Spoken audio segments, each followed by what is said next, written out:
जय हिंद दोस्तों।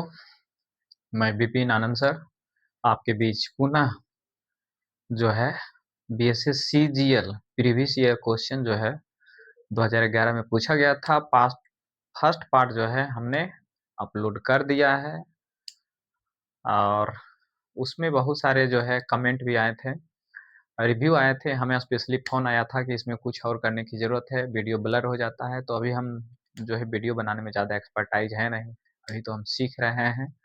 तो वीडियो की क्वालिटी में थोड़ा कंप्रोमाइज़ होगा। बाकी जो क्वांटिटी होगा हमारा, क्वालिटी होगा वीडियो का, वो उसमें कोई कंप्रोमाइज़ नहीं होगा, ठीक है ना? तो विगत वर्षों में पूछे गए जो है बीएसएससी सीजीएल द्वारा, उसका पार्ट 1 लेकर के आए थे। उसमें हम लोग 20 क्वेश्चन लगभग करवा दिए थे, ठीक है ना? और उसमें जो है लगभग 40 क्वेश्चन पूछा गया है मैथ का। तो आज हम जो बचे हुए क्वेश्चन हैं उसको करेंगे और ये जो क्वेश्चन है, आपको बीएसएससी लेवल का जो भी एग्ज़ाम होगा, वो सभी के लिए महत्वपूर्ण है। जैसे BSSC, CGL, inter level, office attendant का, बीपीएससी टीचर और जो है बीपीएससी में भी इसी प्रकार के क्वेश्चन पीटी में पूछे जाते हैं। तो सभी प्लस इसके साथ ही रेलवे और एसएससी सभी के लिए उपयोगी है। तो आइए हम लोग नेक्स्ट क्वेश्चन की ओर आगे बढ़ते हैं। तो चलिए नेक्स्ट क्वेश्चन पहला है, 20 क्वेश्चन हम कर लिए थे, अब 21वां क्वेश्चन देखेंगे, ठीक है? देखिए, कहता है कि 40% एक क्षेत्र है, कोई क्षेत्र है, टोटल जनसंख्या मान लेते हैं 100% है, तो कहता है क्षेत्र है जिसमें से 40% मधुमेह है, यानी डायबिटीज़ है, ठीक है? डायबिटीज़ डायबिटीज़ है 40%, ठीक है? उसके बाद है मिर्गी, मिर्गी को इंग्लिश में क्या बोलते हैं? एपिलेप्सी, लैप लेप्सी, ठीक है? एपिलेप्सी लिख देते हैं। मधुमेह, ठीक है? मधुमेह और ये हो गया मिर्गी। मिर्गी कितना है? 25% है, ठीक है? और कहता है कि 10% दोनों में कॉमन है, यानी 10% लोग ऐसे हैं जिसमें दोनों है उसको बीमारी। अब देखिए इसको, और आजकल इंडिया में बहुत बड़ा प्रॉब्लम चल रहा है। प्रॉब्लम क्या है ना कि डायबिटीज़ जिसको मधुमेह बोलते हैं, हर तीसरा व्यक्ति जो है मधुमेह से ग्रसित हो रहा है। इसके लिए क्या है, सबसे बड़ा प्रॉब्लम है, ये गाँव स्तर तक बीमारी पहुँच गई है, पहले नहीं होता था। अब जो है गाँव तक चला गया है। सबसे बड़ा प्रॉब्लम है लाइफ़स्टाइल। लाइफ़स्टाइल को जितना लग्ज़रियस बनाएगा, उतना ये समस्या दिनों-दिन बढ़ती चली जाएगी, ठीक है ना? तो सुबह में एक्सरसाइज़, व्यायाम जो भी करेंगे तो ठीक रहेगा। चलिए ने हम लोग क्वेश्चन देखते हैं। ऐसे जब भी क्वेश्चन आए तो क्या करना है, हमको वेन डायग्राम्स बनाने की कोशिश करना है। देखिए यहाँ, मान के चलिए ये हमारा डायबिटीज़ है, दोनों में कॉमन कितना है? 10 है और ये हमारा एपिलेप्सी मिर्गी है। तो एक चीज़ बताइए, पहले जब भी ऐसा तो क्वेश्चन रहे तो कॉमन वाला बनाइए, यानी मिर्गी का भी, ये हो गया डायबिटीज़ का, ठीक है? और ये हमारा हो गया एपिलेप्सी का यानी मिर्गी का। एक चीज़ बताइए, जब दी 10 हो गया और ये 40 है तो कितना बचा? 30 बचा। ये 25 है, इसमें 10 चला गया तो कितना बचा? 15। अब एक चीज़ बताइए, किसी क्षेत्र में 100% जनसंख्या होती है तो कितना हो गया? ये तो दोनों बीमारी से ये गया। तो कहता है कि कौन कितनी ऐसी जनसंख्या है जो किसी बीमारी से ग्रसित नहीं था? ग्रसित हो कितना है? 30, 10, 40, 10, 50, 5, 55, यानी 55% ऐसे लोग हैं जिसको कोई न कोई बीमारी है। तो शेष कितना बच गया? नो डिजीज़, यानी कोई बीमारी नहीं है। जिसमें कोई डिजीज़ नहीं है, तो 55 घटा दीजिए, क्योंकि टोटल क्षेत्र का जनसंख्या हम लोग 100 मानते हैं और 55 को बीमारी ये है, तो क्या बच गया? 45% हमारे क्षेत्र में ऐसी जनसंख्या है जिसको कि कोई बीमारी नहीं है, यानी ऑप्शन नंबर डी हो जाएगा, ठीक है? चलिए, अब अगला प्रश्न। कहता है कि ब 20% छूट पर, 20% जब छूट देंगे तो हमारे कोई सामान कितना मिलेगा? 100 का सामान 80 मिलेगा, यानी 80% का वैल्यू जो दिया हुआ है, 20 पे छूट देंगे 80% पे, उसका वैल्यू कितना दिया हुआ है? ₹100। सिंपल सा बात है। 20% छूट देंगे तो 80 पे मिलेगा, 80% पे 80% का वैल्यू। उसकी वास्तविक कीमत क्या है? वास्तविक कीमत क्या होती है? 100% होती है। तो हमको इसीलिए 100% का वैल्यू निकाल दीजिए, कुछ भी नहीं है। 100 बटा क्या हो जाएगा? 80, क्योंकि 80 का वैल्यू, परसेंट का वैल्यू 100, 1% का वैल्यू 80, 100% का डायरेक्ट निकाल दीजिए, गुना 100 कर दीजिए बस। देखिए यहाँ 4 से ही कट गया, 20 चौका 80, 20 पचे 100, फिर यहाँ से कट गया 4 बार में 25, यानी 25 गुना 25 कितना हो गया? 125, यानी वास्तविक मूल्य कितना था? 125 था, उस पे 20% वैल्यू छूट दिया, तो सामान ₹100 में बिका है, ठीक है? यानी ऑप्शन नंबर क्या हो जाएगा हमारा? ए हो जाएगा, यानी 125। चलिए नेक्स्ट क्वेश्चन की ओर हम लोग आगे बढ़ते हैं, ठीक है। 23 नंबर।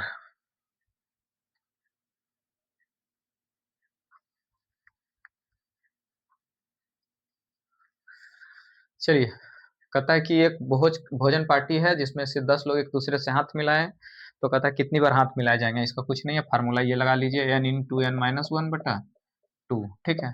कितने व्यक्ति थे टोटल? टोटल कितना व्यक्ति था? 10 व्यक्ति था। 10 में से घटाइए, 10 गुना 10 माइनस 1 बटा 2, कितना हो जाएगा? 10 माइनस 9 बटा 2, 90 बटा 2 बराबर 45। यानी कितने हाथ मिलेंगे? 45 मिलेंगे। ये आता कहाँ से है? जब परम्यूटेशन कॉम्बिनेशन पढ़ेंगे ना, तो उसमें आता है, ये फार्मूला आता है, एन सी आर से आता है। टोटल एन कितना है हमारा? 10 है, ठीक है ना। 10 सी, कम से कम हाथ मिलाएगा तो कम से कम 2 व्यक्ति मिलाएगा एक साथ, NC2, यही फार्मूला होता है, ठीक है। 10 CT लगाएंगे तो इतना ही आ जाएगा। हम परम्यूटेशन कॉम्बिनेशन का स्पेशल चैप्टर लेकर के आएंगे तो वहाँ पे ये बात बताएंगे ये कैसे आता है, ठीक है ना। अभी इसको रहने दीजिए। यानी ऑप्शन नंबर क्या हो जाएगा? 45। 45 किसमें है? डी नंबर में, ठीक है। चलिए नेक्स्ट क्वेश्चन की ओर हम लोग चलते हैं। क्या है कि कहता है एक रेलगाड़ी 2.5 घंटे तक चलती है, फिर 1.5 घंटे तक चलती है। पहला जो टाइम है 50 किलोमीटर प्रति घंटे की स्पीड से चलती है, यानी 2.5 घंटा तक। इसमें कुछ नहीं है, तो 2.5 घंटा का मतलब क्या हुआ? 2.5 या 5/2 लिखिए। जब भी ऐसा क्वेश्चन आए तो काटने में आसान होगा। 5/2 आवर हो गया। दूरी बराबर क्या होता है? चाल गुना समय, तो समय गुना चाल कर दीजिए। पहला स्पीड क्या है? 50 है। देखिए, दूरी बराबर टोटल दूरी 4 घंटा में, तो 2.5 घंटा यहाँ हो गया। चाल गुना समय प्लस पहला हो गया। फिर कहता है 1.5 घंटा। 1.5 घंटा क्या लिख सकते हैं? 3/2। 1.5 घंटा कितना है? 70 किलोमीटर के स्पीड से चलती है। ये 70 से चलती है। 2 से काट दीजिए, ये 35 हो गया, और 2 से काट दीजिए, 25 हो गया। ये कितना हो गया? 25 गुना 25, 100। 25 गुना 5, 125 प्लस 35 दिया 105। बताइए, दोनों को जोड़िए कितना आ जाएगा? 100, सॉरी 230। 230 किलोमीटर यही पूछ रहा है।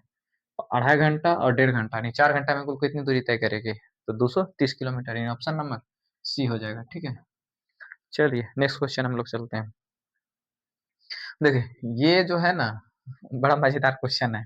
इसमें बहुत सारे लोग कंफ्यूज हो जाते हैं जो पूछ। दो चर वाले रैखिक समीकरण पढ़े होंगे 10th क्लास में। यहाँ वही दिया हुआ है। देखिए यहाँ क्या दिया है? 2x प्लस वाई बराबर 5 दिया हुआ है, यानी दो चर वाले रैखिक समीकरण है। पूछ क्या रहा है? 4x प्लस 2y का मान क्या होगा? जब ऐसा क्वेश्चन दिया रहेगा ना, तो ये देखना है 1.5 गुना है कि 2 गुना है कि 4 गुना है कि 5 गुना है 6 गुना है। जब एक्स वाई का वैल्यू नहीं निकालना है, जब ऐसा दिया रहेगा तो कुछ ना कुछ मल्टीपल में दिया रहेगा। देखिए किसके मल्टीपल में है? 2 के मल्टीपल में है। 2 है, 2 दूनी 4, वाई है 2y। अब बताइए 2 से गुना होगा कि नहीं होगा? कुछ नहीं है, तो इसको 2 से गुना कर दीजिए। 2 से गुना कर दीजिएगा तो ये आ जाएगा 2 दूनी 4x प्लस 2y बराबर 5 दूनी 10। इसका वैल्यू कितना हो जाएगा? 10 आंसर हो जाएगा।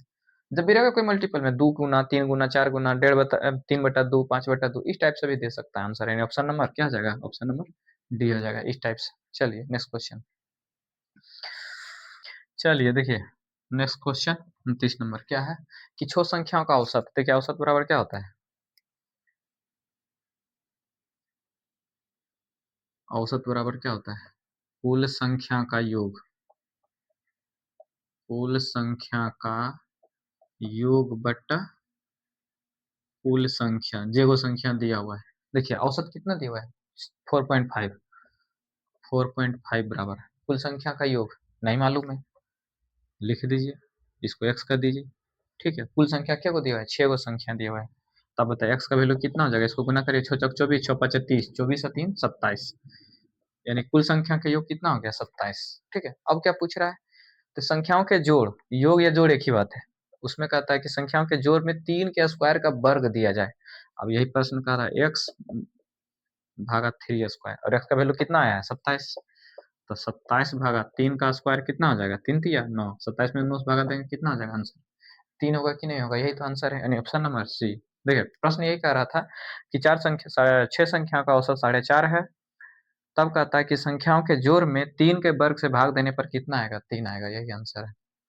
नहीं मैथ का क्वेश्चन है ना, ये रीजनिंग का क्वेश्चन है, लेकिन आ गया है तो चलिए हम लोग बनाते हैं, ठीक है। देखिए कहता है एक व्यक्ति सुबह के समय, पहले डायरेक्शन का ज्ञान समझ लीजिए। जैसे क्या होता है? नॉर्थ होता है, ये साउथ होता है, ये ईस्ट होता है और ये वेस्ट होता है, ठीक है। कहता है सूर्य के समय सुबह में, एक व्यक्ति सुबह के समय सूर्य के दिशा में, आप बताइए सूर्य के दिशा में इधर चलेगा तब व्यक्ति इधर चल रहा है, ठीक है। मान के चलिए हमारा इनिशियल पॉइंट है, इस दिशा में चल रहा है। कहता है कुछ समय पश्चात अपनी बाईं ओर मुड़ता है, बाईं समझते हैं, ये बाईं हो गया और ये दाईं हो गया, तो ये हमारा बाईं हो इधर मुड़ गया, मान के चलिए यहाँ तक चला, ऐसे मुड़ गया, ठीक है। अब कहता है उसके बाद वो फिर अपनी बाईं ओर मुड़ गया, फिर कहता है इधर मुड़ गया। आप बताइए इधर मुड़ गया तो कौन दिशा है इधर, इस साइड में बेस्ट है, पश्चिम, वही पूछ रहा है। तो वो किस दिशा में चल रहा है, पश्चिम में चल रहा है।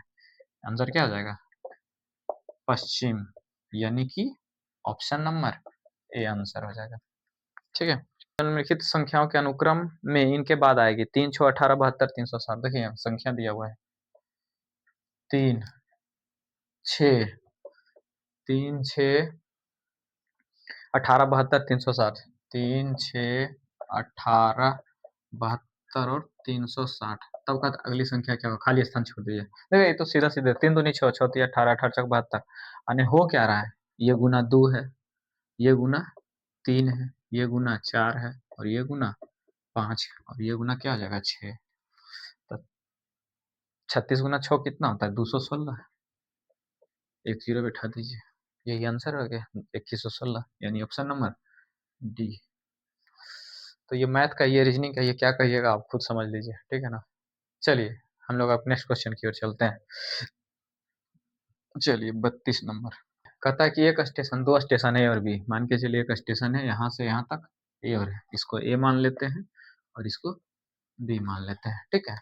कहता है कि एक दूसरे से 110 किलोमीटर दूर है, कितनी दूरी है इसका, 110 किलोमीटर, ठीक है। चलिए कहता है कि ए रेल 7 बजे चलती है और 20 किलोमीटर प्रति घंटा से गति से जाती है, ये चलती है कितने बजे, इधर से जो चल रही है 7 AM में चलना प्रारंभ करती है। अगर वो भी नहीं चलेगा तो कुछ और है। क्या कहता है दूसरी रेल 20 से 8 बजे, अभी कहता है 8 बजे चलती है। एक चीज बताइए, जब ये 7 बजे चली, ये 8 बजे चली, दस, ये 1 घंटा तो कुछ तो चल चुकी होगी। इसकी स्पीड कितनी दी हुई है, 20 किलोमीटर, और इसकी स्पीड कितनी दी हुई है, 20 किलोमीटर प्रति घंटा। तो 8 बजे तक कितनी दूरी तय कर लेगी, 20 किलोमीटर। 1 घंटा में कितना चलेगा, 20 किलोमीटर चल लेगा, क्योंकि दूरी बराबर क्या होता है, चाल गुना समय। चाल हमारा क्या है 20 है, समय 1 घंटा है, तो 20 किलोमीटर ही क्या क्या तय कर ली। अब बचा हमारा कितना दूरी है, यहाँ से यहाँ तक 90 किलोमीटर, 110 में से 20 घटा देंगे तो कितना आ जाएगा, शेष दूरी, ये बचा शेष दूरी। शेष दूरी बराबर क्या हो जाएगा, 110 माइनस 20, यानी 90 किलोमीटर हो गया। चलिए ये सब लिखने की जरूरत नहीं रहता है, लिख लिया कोई बात नहीं। चलिए अब क्या कहता है कि अब ई भी 8 बजे यहाँ आ गया, ठीक है, AM में, और ऊ भी 8 पे आ गया। अब एगो चल रहा है इधर से 20 की स्पीड में, इधर से चल रहा है 25 की स्पीड में। तब कहता है कि कब मिलेगा दोनों एक दूसरे पे। तो देखिए अपेक्षित चाल क्या हो जाता है, विपरीत दिशा में चाल जुड़ जाता है, और समय, तो हमारा समय निकाल देंगे, क्या हो जाएगा, समय बराबर दूरी बटा चाल। दूरी क्या है 90, चाल कितना हो जाएगा 25 और 20 45, 45 दूनी 90, यानी बताइए कितना हो जाएगा 2 आवर। तो 2 आवर कब से, यहाँ से ना 2 घंटा बाद मिलेगी, यानी 8 बजे यहाँ से स्टार्ट किया और ये क्या होगा 10 बजे मिलेगी ना। तो मिलने का समय क्या होगा,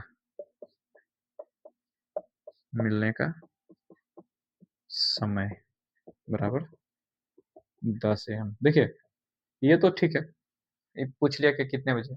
कभी कभी क्वेश्चन क्या करता है, इसी में थोड़ा सा घुमा देगा। अब ये ऐसा नहीं पूछेगा कि मिलने का समय कब होगा, अब ये पूछेगा कि ए जो है कितने घंटे चलने के बाद मिलेगी। बताइए कितना घंटा चला, 1 घंटा पहले चल चुका था, 2 घंटा बाद फिर चला है, तो कितना हो गया टोटल, 3 घंटे चलने के बाद मिलेगी। बी दो कितने घंटे के बाद चलने के बाद मिल रही है, तो बी 2 घंटा चलने के बाद मिली है। तो ये भी क्वेश्चन आ रहेगा कि क्वेश्चन इसी में अगर घुमा देगा कि ए कितने घंटे चलने के बाद मिली, तो 3 घंटा, बी कितने घंटे के चलने के बाद मिली है, तो 2 घंटा। इस टाइप से भी क्वेश्चन रहेगा, तो ये देखना है। चलिए नेक्स्ट क्वेश्चन की ओर हम लोग बढ़ते हैं। चलिए ठीक है, क्या है, 3, 6, 12, 24। देखिए 3, 6, 12, 24, ठीक है, 3, 6, 12, 24 और 48। बताइए इसके बाद वाला संख्या क्या है, अरे कुछ भी नहीं है, 3 दूनी 6 दूनी 12 दूनी 24 दूनी 48 दूनी 96 हो जाएगा इसमें। सिंपल सा बात, इसमें कुछ करना है, आंसर थोड़े है डी, विशेष कुछ नहीं करना। ये 2 से गुना होते चला जा रहा है, अगला बार जब जाएगा तो क्या हो जाएगा 192 हो जाएगा। चलिए 33 नंबर हो गया। आइए नेक्स्ट 34 नंबर। 34 नंबर ये क्या कह रहा है? 34 नंबर कहता है एक वृक्ष ऊंचाई के अपने ऊंचाई के 8वें भाग के बराबर बढ़ जाता है। ठीक है, ऊंचाई के 8वें जो है भाग के बराबर बढ़ जाता है।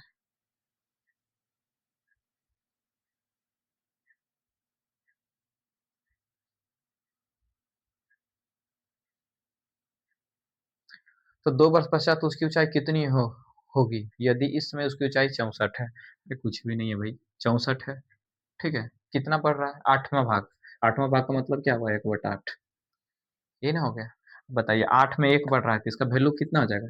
जब 1 प्लस हो रहा है तो इसका वैल्यू बढ़ करके 9 हो जाएगा, यानी 9/8 हो जाएगा। तो देखिए 1 साल में कितना बढ़ेगा? 9/8। हर साल उसी अनुपात में बढ़ता है, तो दूसरा साल भी क्या बढ़ेगा? 9/8 बढ़ रहा है। देखिए 8 अठी 64, अठी अठी 64, एक बार में 9 नमा 81 सेंटीमीटर मीटर, यानी 2 साल बाद जो हमारा वृक्ष हो जाएगा वो 81 सेंटीमीटर है। तो सेंटीमीटर मीटर है तो मीटर ही सेंटीमीटर दिया हुआ है। ये आंसर है, यानी ऑप्शन नंबर डी हो जाएगा। ठीक है, इसमें कुछ विशेष है नहीं। देखो कहता है कि 2 रेलगाड़ी, अब रेलगाड़ी वाला हिसाब है, समय चाल दूरी वाला। ये 2 रेलगाड़ी विपरीत दिशा में चल, इसमें एक व्यक्ति 36 किलोमीटर प्रति घंटा, दूसरे की गति 45 किलोमीटर प्रति घंटा। धीमी गति से चलने वाली रेलगाड़ी में बैठा हुआ व्यक्ति तेज चलने वाली रेलगाड़ी को 8 सेकंड में गुजरता हुआ है, तो तेज चलने वाली रेलगाड़ी की लंबाई कितनी है? देखिए 2 ट्रेन चल रही है, एक इधर से, ठीक है ना, और एक इधर से। अब सपोज कीजिए, मान के चलिए ई वाला जो है ना ट्रेन फास्ट चल रही है, यानी फास्ट तेज चल रही है, ठीक है ना, ये तेज चल रही है, और ये जो है धीमी चल रही है। और यहाँ पर मान के चलिए कोई डिब्बा में एक आदमी यहाँ पर बैठा है, तो क्या कहता है कि डिब्बा को सिर्फ पार करना है, मतलब इस आदमी को पार करना है। तो इस आदमी को मान के चलिए यहाँ ट्रेन का इंजन आया, तो ट्रेन यहाँ से लेकर के फिर यहाँ से गुजरते हुए पूरी ट्रेन, यहाँ से जो ट्रेन है यहाँ आते हुए ये पूरा गुजरेगी, तो इस आदमी के लिए पूरी लंबाई कितना हो जाएगा? यही ट्रेन ना हो जाएगी, फास्ट जो चलने वाली ट्रेन है वही लंबाई हो जाएगी। और जब हम जानते हैं कि विपरीत दिशा में कोई ट्रेन चलती है तो उसकी अपेक्षित चाल जुट जाती है। तो इसका स्पीड कितना दिया हुआ है? उसका दिया हुआ है 45, इसका क्या दिया हुआ है? 45, और इसका क्या दिया हुआ है? 36। कितने समय में पार कर जाती है? तो 8 सेकंड में पार भी कर जाती है। टाइम भी दिया हुआ है, चाल भी दिया हुआ है, तो दूरी निकालना है, यानी लंबाई मान लेते हैं, लंबाई को x मान लेते हैं, कोई दिक्कत नहीं है। तो देखिए इसको पार करने में कितना समय लगेगा?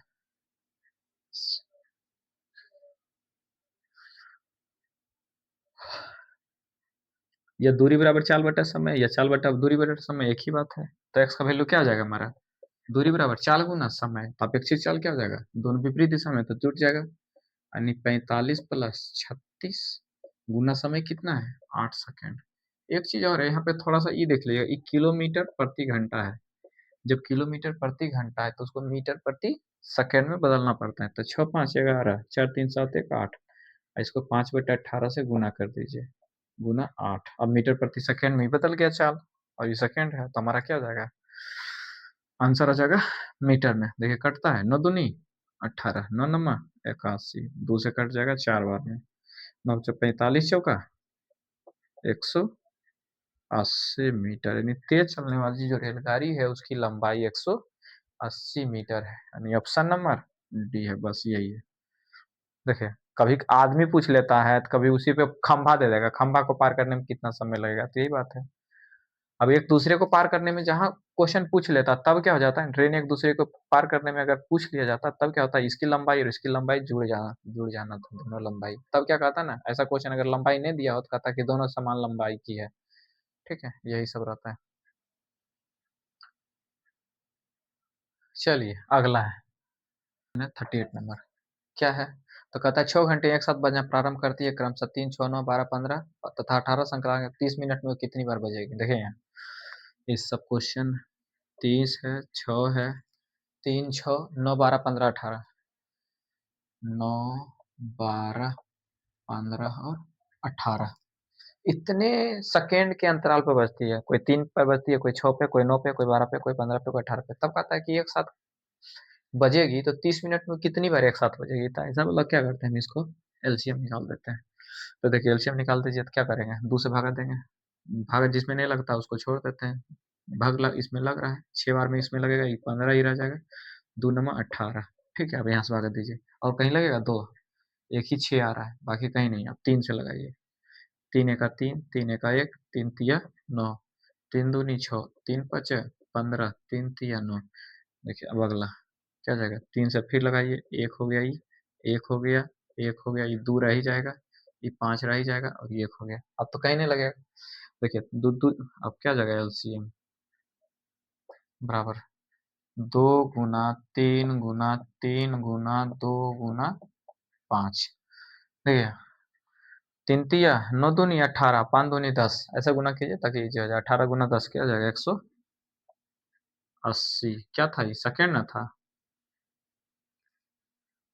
यानी 180वां सेकेंड में जाकर के एक साथ बजेगा। तब कहता है 30 मिनट में कितने बार एक साथ बजेगी।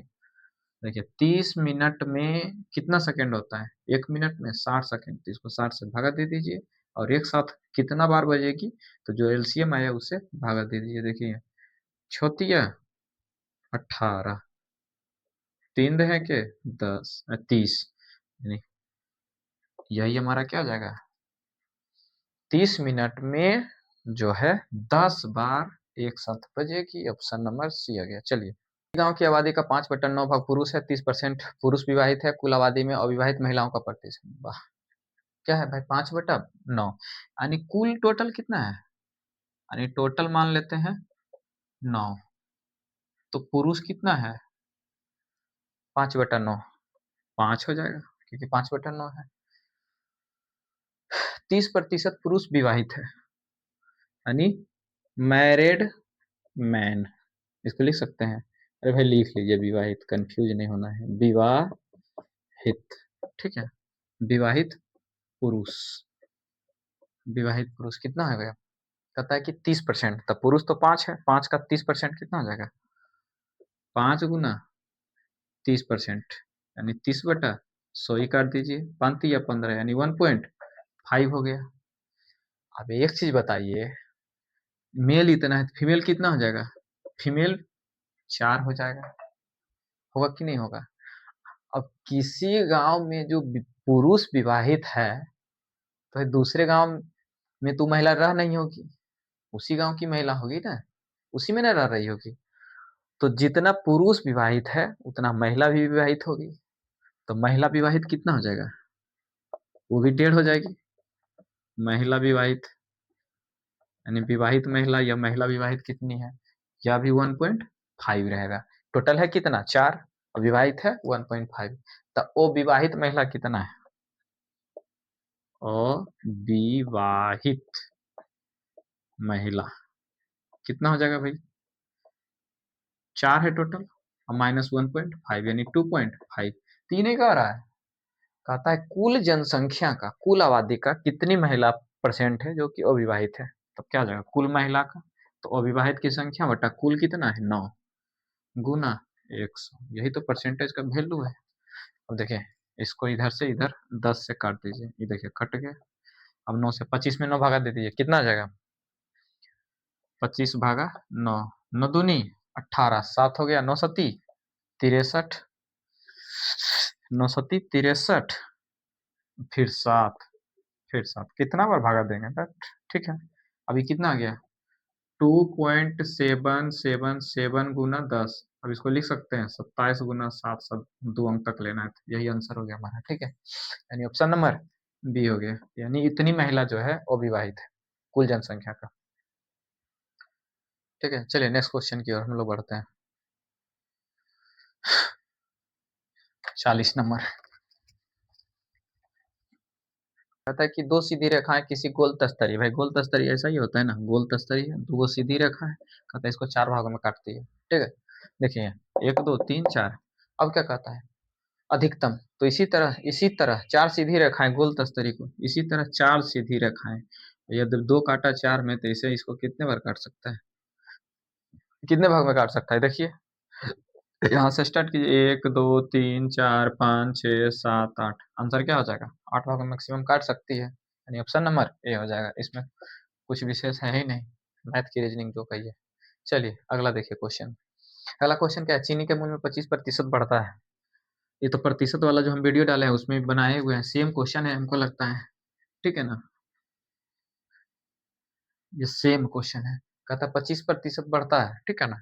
तो मान के चले पहले 100 है और क्या हो गया 125 हो गया, बढ़ करके 25% बढ़ता है। तब क्या कहता है कि चीनी का उपभोग कितना कम करना पड़ेगा? फिर कहता है कि इतना हिला दीजिए घटा करके, यही ना है? तो क्या घटाना पड़ेगा? 25 बटा 125 गुना 100, ये 25 पचे 5, 125 और 5 20, यानी कितना हो गया 20%। देखिए अभी आता कैसे है ये समझ लीजिए। मान के चलिए हमारा मूल्य है और यहाँ पे कह दीजिए खपत।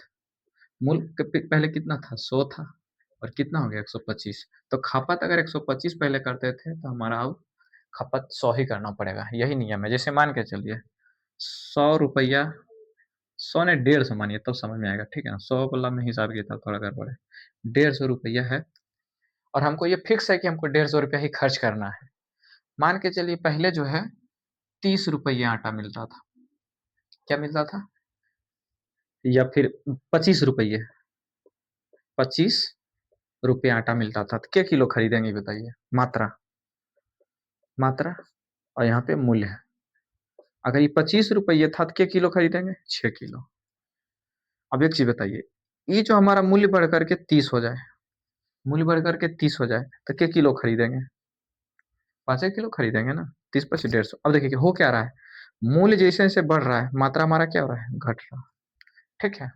यही बात यहाँ पर है। खपत, तो कहता है जब मूल्य बढ़ेगा तो खपत हमारा क्या होगा? कम होगा। जिस रेशियो में बढ़ेगा उसी रेशियो में कमेगा। अब देखिए तब कहता है कि जब मूल्य 100 से 125 हो गया तो खपत कितना करना पड़ेगा? 125 से 100 करना पड़ेगा। तो कितना कमाना पड़ रहा है? 25। 25 बटे कितना में 125 गुना 100, यही तो किए ना। हम ये डायरेक्ट लिख दिए हैं, लेकिन एक्चुअली मेन कॉन्सेप्ट ये है। लेकिन ऐसे भी बनाइए, कोई इशू नहीं है, और ऐसा ही हम लोग बताते हैं जनरली, ठीक है ना? 25 5 हो गया, 5 से 20 हो गया, यानी 20% आंसर आ गया, ठीक है? चलिए नेक्स्ट क्वेश्चन की ओर हम लोग आगे बढ़ते हैं, ठीक है? चलिए वृत्त वाला पढ़े हैं चैप्टर, परिधि निकालने के लिए, तो ये आसानी से हो जाएगा। चलिए देखिए क्या कहता है। पहिए का व्यास दिया हुआ है, व्यास, व्यास को डी बोलते हैं। डी बराबर क्या होता है? आर बटा, सॉरी, डी कितना दिया हुआ है? 40 दिया हुआ है, 140। 140 तो आर बराबर क्या हो जाएगा? डी बटा 2 होता है ना, व्यास का आधा त्रिज्या होती है, यानी 140 बटा 2 बराबर 70 सेंटीमीटर, ठीक है ना? कहता है 46 किलोमीटर प्रति घंटे के चलने से एक पहिया 1 मिनट में कितनी चक्कर लगाएगी? बताइए, दूरी निकाल लीजिए पहला नंबर। दूरी, दूरी बराबर क्या होता है? 4 गुना समय, 66 किलोमीटर प्रति घंटा है। किलोमीटर है वो सेंटीमीटर है, उसको मीटर में बदल दीजिए, ठीक है ना? इसको मीटर में बदलेंगे तो क्या हो जाएगा? 10 बटा 7 बटा 100, यानी कि एक कट गया, यानी 7 बटा 10 ही रहने दीजिए, मीटर हो गया, ठीक है? देखिए यहाँ ये किलोमीटर प्रति घंटा, इसको मीटर प्रति सेकंड में बदल दीजिए, गुना। दूरी बराबर क्या होता है? 4 गुना समय, तो पहले इसको मीटर प्रति सेकंड में बदलेंगे तो 5 बटा 18, और समय कितना है? 1 मिनट। 1 मिनट में कितना होता है भाई? 60 सेकंड। लिखिए 1 मिनट, ठीक है? मिनट बराबर 66 गुना 5/18 गुना 1 मिनट को फिर 60 सेकेंड। दूरी कितना तय कर लिए? इतना। और एक चक्कर जब लगाता है कोई चीज तो 2 पाई आर होता है, तो कितने चक्कर लगाएगा? तो नंबर ऑफ, यानी चक्कर की संख्या, चक्कर की संख्या बराबर क्या हो जाएगा? कुल दूरी, कुल दूरी बेटा एक चक्कर, यही ना? और एक चक्कर का मतलब क्या हुआ? परिधि। कुल दूरी तो यही निकला है, 66 गुना 5/18 गुना 60 बटा, ये कितना हो गया? 7/10। 7 बटा, ओ सॉरी, ये तो हमारा क्या निकला है? आर निकला है। तो एक चक्कर का वैल्यू क्या होता है? 2 पाई आर। 2 गुना पाई का वैल्यू 22/7, और आर का वैल्यू 7/10 हो गया, ये ना होगा? चलिए अगला, अब एक ही बार कर लीजिए। 66 गुना 5 गुना 60 बटा, देखिए ये नीचे चला जाएगा, ये 18 कर दीजिए, ये रहेगा 2 गुना 22 गुना 7, देखिए ये ऊपर चला जाएगा 7, या यहीं काट, अच्छा रहने दीजिए, यहाँ ये 7 चला जाएगा, ये भी 10 ऊपर चला जाएगा। अब देखिए यहाँ पे काट दीजिए, सब हो जाएगा। देखिए 7 से 7 कैंसिल हो गया, 22 से 3 बार काट दीजिए, हो गया। 3 से काट दीजिए, ये 6 बार में कट गया। 6 से ही कट जाएगा 10 बार में, ठीक है ना? और कहीं कुछ बच रहा है? हाँ, ये भी कट रहा है। 2 से 5 बार में बचे 25 दें के 250, यानी 250 चक्कर लगाने पड़ेगा। आंसर नंबर बी हो गया। तो आज जो है बीएसएससी सीजीएल का प्रीवियस ईयर 2011 में जो प्रश्न पूछा गया वो पार्ट 2 के रूप में आज समाप्त हो गया है। अगर कहीं कोई प्रश्न बचा है तो आप हमें कमेंट करके बताइएगा। उसको जो नेक्स्ट वीडियो लाएंगे 2015 जो सीजीएल जो हुआ है फरवरी में, उसमें हम उसको समाहित कर लेंगे, ठीक है ना? तो आज के लिए हमें इजाज़त दीजिए और देखते रहिए हमारा यूट्यूब चैनल विपिन आनंद ईडू पॉइंट और फेसबुक पेज को फॉलो करते रहिए ताकि आप आपकी तैयारी जो है रफ्तार बनी रहे और आप आपका सिलेक्शन निश्चित हो सके।